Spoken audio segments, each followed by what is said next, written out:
आपण पाहत आहात बीबी महाराष्ट्र न्यूज, खबरबात महाराष्ट्राची।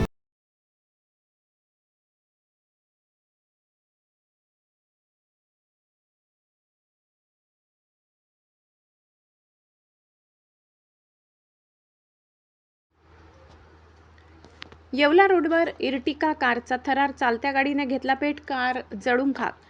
नांदगाव येवला रोडवरील राजापूर येथे चालत्या इर्टिका कारचा थरारक समोर आला असून चालत्या गाडीने अचानक पेट घेतल्याने इर्टिका कार पूर्ण जळून खाक झाल्याची धक्कादायक घटना घडली आहे। या घटनेने परिसरात चांगलीच खळबळ उडाली असून या घटनेत चालकाने प्रसंगावधान दाखवल्याने सुदैवाने जीवितहानी झाली नाही। सदर घटना ही नांदगाव येवला रोडवरील राजापूर येथील ममदापूर वन विभागाच्या आवारात घडली आहे। मंगळवारी सायंकाळी 7 वाजेच्या सुमारास एका चालत्या इर्टिका कारने अचानक पेट घेतला। काही अनुचित घटना घडण्याआधी कार चालकाने योग्य वेळी प्रसंगावधान दाखवत वेळेवर कार जागीच थांबवून कारमधील प्रवाशांना तातडीने खाली उतरवले व सदर कार ही लांब घेऊन गेले। नंतर कारने असा पेट घेतला की पूर्ण कार जळून खाक झाली। जर वेळेत कार थांबली नसती तर मोठा अनर्थ झाला असता। सदर इर्टिका गाडी ही येवला रोडवरून नांदगाव मार्गे मालेगावच्या दिशेने जात होती।